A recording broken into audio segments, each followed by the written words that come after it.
Cara dapat uang instan. Sudah 3 tahun bekerja di sebuah toko, belum ada perkembangan bagi Melody untuk meningkatkan perekonomian keluarganya. Untuk mengangkat derajat keluarganya pun ia belum mampu. Ia lelah dipandang sebelah mata, hanya karena hidup dalam lingkungan keluarga sederhana. Tidak tahan keluarganya sering dihina hanya karena miskin, membuatnya berputus asa. Pendapatan yang ia hasilkan dari jerih payah selama bekerja di toko tidak cukup untuk memenuhi semua kebutuhan. Uang gajinya hanya untuk makan bersama. Tidak cukup sampai di situ. Ayah sedang sakit, dan harus rutin rujukan membuat dirinya yang harus menanggung semua biaya dan menjadi tulang punggung bagi keluarga. Sementara ibunya hanya berjualan kue bersama adiknya yang masih berusia 5 tahun. Tadinya, Melody ingin melanjutkan kuliahnya, tapi karena ketidakmampuan dalam biaya, membuat ia harus mengurungkan niat itu. Dari sejak itu, Melody terpaksa memilih bekerja untuk menghasilkan uang, pengganti ayahnya untuk mencari nafkah. Seorang teman alumnismanya datang ke toko tempatnya bekerja untuk membeli sebungkus donat. Mel, rupanya lu kerja di sini. Sapa teman yang bernama Lisa. Ia tampak mencoba basa-basi sambil menjinjing keranjang untuk memilih kue dalam estalis. Iya. Apa kabar kamu, Liz? Udah lama kita nggak reunian lagi, ucap Melody. Ia mengamati penampilan Lisa dari ujung kaki hingga kepalanya. Lisa tampak lebih cantik dan trendy daripada biasanya. Wajahnya yang sekarang lebih bening dan bersih dengan polesan make up yang dibuat natural. Kulitnya tampak terawat. Selain itu, ia memakai atasan rib turtleneck kerah tinggi dengan model lengan pendek terbaru berpadu rok mini sebatas paha warna hitam, memperlihatkan kaki jenjangnya yang mulus. Dan sneaker melengkapi keindahan penampilan. Alhamdulillah, cukup baik sih. Lu sendiri gimana? Oh iya, soal reuni gue gak bisa ikut gabung, karena gue sibuk terus sama laki gue, hehe. Timpal Lisa seraya terkekeh. Pantesan, setiap reuni lu gak hadir mulu sejak lu nikah sama bule. Keadaan gue sih, seperti biasanya gak ada yang berubah. Masih pusing sama hutang yang terus numpuk, ungkap Melody sambil menahan tawa. Iyalah, gue kan nikahnya sama bule kaya, jadi gue juga harus nongkrongnya sama orang kaya dong biar sefrekuensi gitu loh. Kalau gabung sama orang miskin, bikin pusing, hehe. Melody agak sedikit tersinggung saat mendengarnya. Sebab, ia juga orang miskin. Maksud lu tuh, gimana? Emang kenapa dengan orang miskin? Lisa mendadak tertawa saat mengamati ekspresi yang ditampilkan oleh Melody. Ia nampak sukses mengecoh Melody menjadi sakit hati dan iri atas pencapaiannya. Memang itu yang ia inginkan. Bahkan ia dengan sengaja memamerkan perhiasannya kepada Melody dengan sikapnya yang sombong. Maksud gue, gini loh. Kalau gue gabung sama orang biasa alias orang sederhana, pasti dipinjemin duit gue. Dan parahnya, duit gue nggak pernah dibalikin. Malah ditagih kayak kebalik situasinya. Maunya mereka ditraktir setiap ada kesempatan. Mentang gue banyak duitnya dan... Belum sempat Lisa meneruskan kalimatnya, tapi Melody sudah menyelanya dengan tatapan tersinggung. Orang juga siapa yang mau jadi miskin kali. Cuma keadaannya yang harus diterima. Ya, gak apa-apa kalau gak mau minjamin uang mah. Gue gak akan maksa. Lo tersinggung ya atas perkataan gue yang tadi. Makanya cepet kaya, biar banyak duitnya dan hidup gak ngutang mulu. Lo mentang-mentang sudah jadi orang kaya, jadi seenaknya lo ngomong begitu. Memang itu mudah buat lo, tapi sulit bagi gue. Kata siapa? Itu mudah kok. Alis Melody terangkat sebelah. Kalau lo mau punya duit banyak yang instan, ikutin apa kata gue. Gimana? Maksud lo, ikut pesugihan gitu? Melody tersenyum tipis sambil menggelengkan kepalanya. Gue gak mau kalau caranya kayak gitu. Gue masih sayang sama keluarga gue. Gak tega kalau gue jadiin mereka tumbal. Tenang dulu dong. Jangan pakai emosi. Lu tenang aja. Ini bukan pesugihan kok. Ini murni lu bakal dapat duit banyak dari seseorang tentunya. Kalau lu minat, besok gue akan jelasin, tapi gak di sini. Malu kalau misal ada orang yang dengerin, ucap Lisa seraya waspada melihat sekitarnya. Besok pagi, lu harus datang ke rumah gue. Nanti di sana gue akan perjelas semuanya. Lu bisa gak? Sambung Lisa. Melody sempat terdiam. Lalu ia menjawab, "Oke, besok gue akan minta liburnya sama bos gue. Meskipun gue harus relain gaji dipotong." "Iya, gak apa-apa. Ini juga penting buat lo untuk menentukan pilihan dan buat kehidupan lo selanjutnya. Mungkin ini butuh waktu 1 hari buat obrolan itu. Setelahnya terserah lo mau ambil pilihan yang mana. Mau ikutan seperti gue, atau mau tetap lanjut bekerja di toko ini." Lisa menyerahkan keranjang yang berisi kue donat pada Melody. Saat Lisa mendekat ke arahnya, Melody merasakan aroma parfum yang sangat kuat dan menenangkan. Bahkan wangi badannya itu bisa menyamarkan bau khasnya kue donat. Gila, selain Jetty cantik, rambutnya juga tampak terawat dan lurus dan panjang berwarna merah kecoklatan. Melody Jetty ingin seperti Lisa penampilannya. Tapi apalah, budgetnya tidak selalu cukup untuk perawatan diri. Melody lebih banyak mengalah demi keluarga yang ia sayangi. Sepulang dari pekerjaan, tepatnya di jam 8 malam, Melody turun dari angkot. Ia melihat di depan rumahnya dikelilingi oleh penagih hutang. Ia sedih tidak bisa melunasi hutang itu. Apalagi melihat orang tua sedang dimarahi oleh mereka karena tidak mampu bayar. Kalau gak punya duit, kenapa? Dulu harus ngutang. Kenapa gak berpikir dulu? Saya nyesal ngasih pinjam. Saya pikir kamu akan mampu bayar hutang, tapi nyatanya malah nambah parah. Saya gak mau tahu. Pokoknya kalian balikin uang saya. Gimana pun caranya. Malam ini kalian harus bayar. Tidak ada hari esok. Tidak terasa air mata Melody lolos dari pertahanannya. Ia seakan tidak sanggup melihat orang tua dimaki-maki dan dihina. Serasa tidak ada harga dirinya. Tidak cukup sekali penagih hutang itu datang, tapi cukup sering dengan orang yang berbeda-beda. Sementara keluarga besarnya tidak ada yang peduli. Melody dan keluarganya seperti tidak dianggap keberadaannya hanya karena keadaan ekonomi yang cukup berbeda jauh dari mereka. Keluarga besar Melody adalah keluarga yang cukup berada dari pihak ibu. Ibu dan ayahnya dulu menikah tanpa restu, hanya karena beda kasta. Ayahnya seorang yatim piatu yang dulunya hidup di panti asuhan. Kemudian menikah dengan ibu dan menjalani rumah tangga mandiri tanpa melibatkan keluarga besar di kehidupannya. Mereka sudah terlanjur kecewa. Maka tidak heran, keluarga Melody nampak diasingkan oleh keluarga besar dari pihak ibu hanya karena masa lalunya. Sekarang, tinggal menerimanya dengan legowo. Atas skenario Tuhan yang masih terus berjalan hingga sampai saat ini. Tidak jarang, Melody mendapat perlakuan tak menyenangkan dari sikap mereka. Malam berganti menjadi siang hari. Seperti yang sudah dijanjikan kemarin, Melody harus bersiap-siap untuk datang ke rumah Lisa meski sudah telat waktu. Karena ia harus membantu ibunya membereskan rumah dan masak. Melody menatap jam di dinding sudah menunjukkan pukul 9 pagi. Ia segera meraih tas ranselnya di gantungan dinding. Ibunya yang melihat penampilan Melody yang nampak sudah rapi dengan balutan hijab lebar dan panjang kemudian langsung bertanya padanya, "Kamu mau kemana? Apa nggak sarapan dulu bareng adikmu di meja?" Melody menyunggingkan senyum. "Enggak, Bu, sudah telat. Jetty, aku harus buru-buru. Ada janji sama teman soalnya," ucapnya sambil takzim pada ibu. "Ya sudah, hati-hati ya." "Iya, Bu." Sang ibu melirik punggung Melody yang sudah melangkah kian jauh meninggalkan ruang rumah.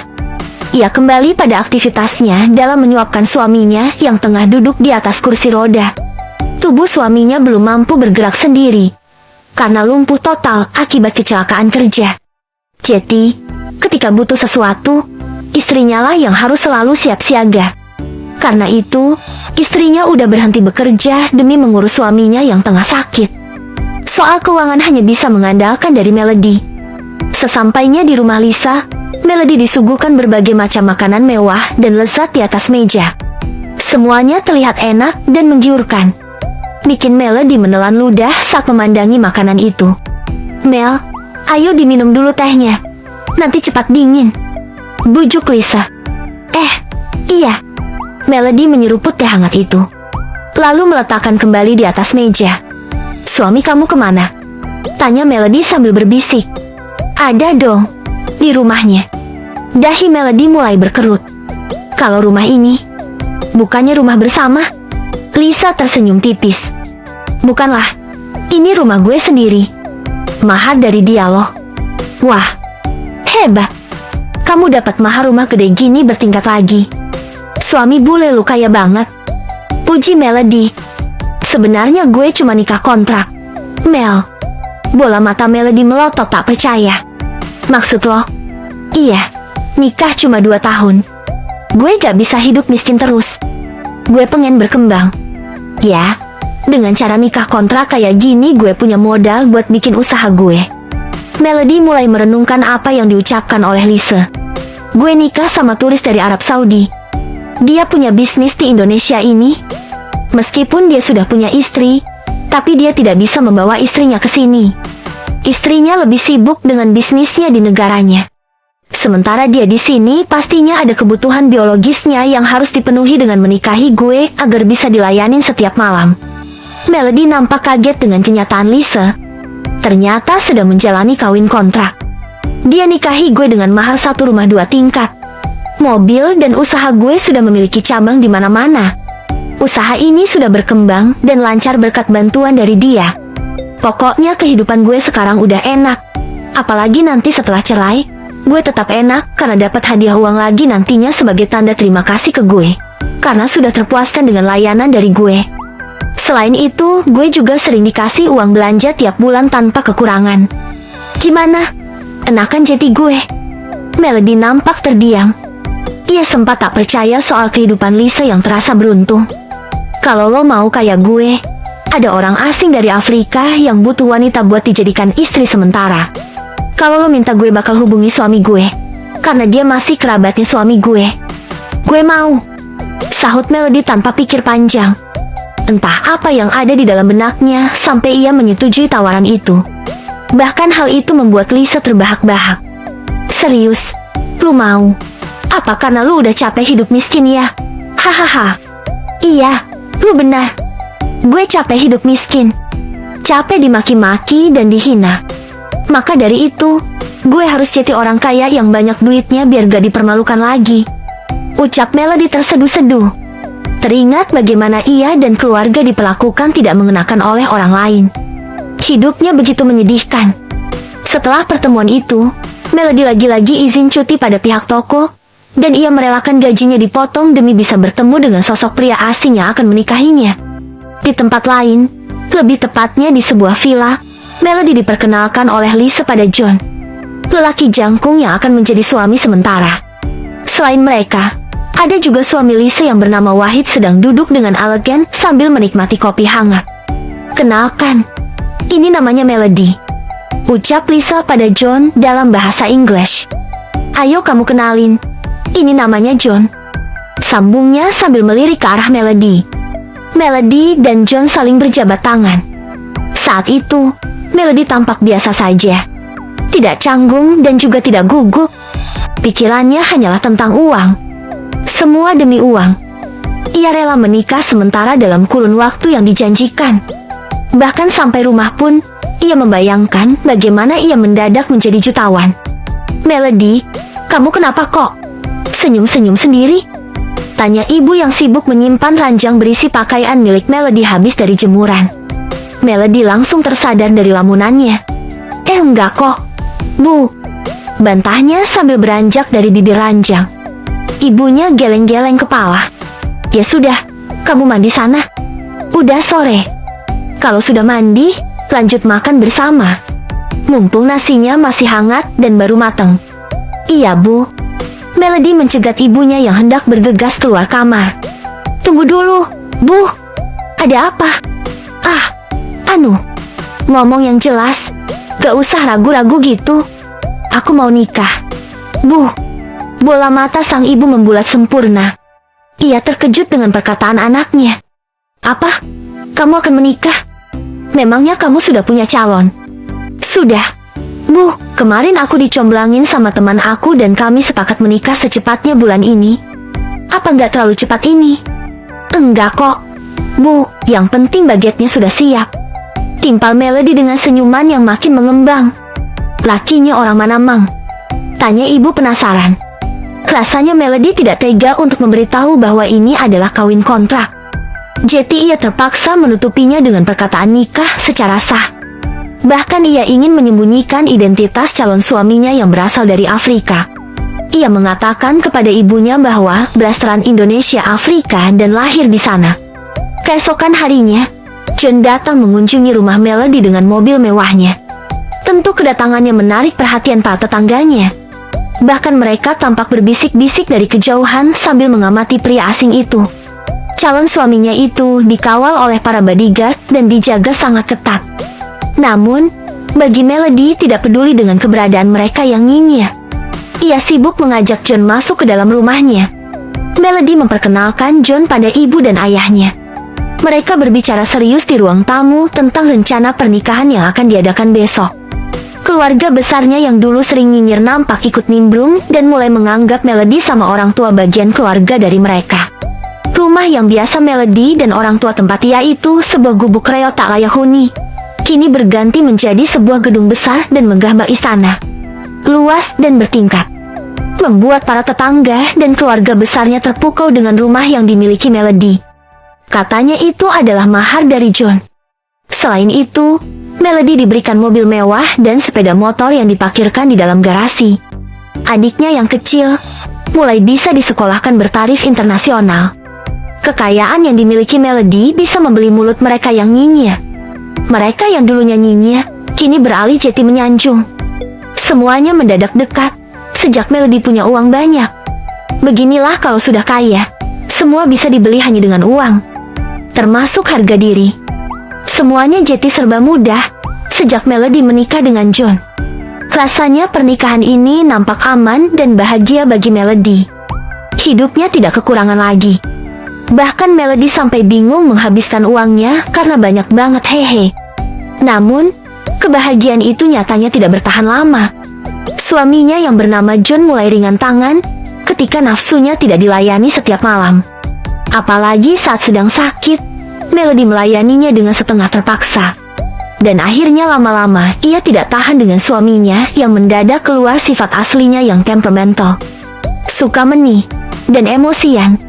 Sedangkan perjanjian yang tertulis masih lama 1 tahun lagi. Melody kini merasakan menyesal atas keputusannya kawin kontrak. Kekayaan ini nyatanya tidak membuatnya bahagia. Bahagia hanya sesaat. Ia juga tidak tahan saat mendengar keluarga besarnya yang gosipin dirinya di belakang dan sedang membicarakan fisik suaminya yang khas Afrika. Bahkan suaminya jadi bahan ejekan mereka. Di situasinya yang berat seperti itu, Melody menghubungi Lisa. Namun, wanita itu mewanti-wanti agar Melody tidak datang. Melody sangat terkejut saat melihat wajah Lisa yang penuh lembam dan terluka saat video call bersama dengannya. Ternyata itu akibat kelakuan Wahid. Ternyata akhir-akhir ini, bisnis milik Wahid dan John sedang bangkrut, dan melampiaskan amarahnya pada mereka berdua. Saat video call itu masih berlangsung, Melody ketahuan oleh John di dalam kamar. Melody belum sembunyi, ia sudah langsung dioleh John dengan brut. Hal itu membuat wajahnya berdar. Tidak lama, para polisi datang dan langsung menangkap John. Sementara Melody diamankan oleh ibunya. Ternyata ibunya yang membuat laporan ke kantor polisi atas KDRT yang dilakukan oleh John pada putrinya dengan kiriman bukti berupa rekaman video. Ibunya merekam kejadian itu saat hendak menjenguk Melody yang katanya sedang kelelahan dan sakit.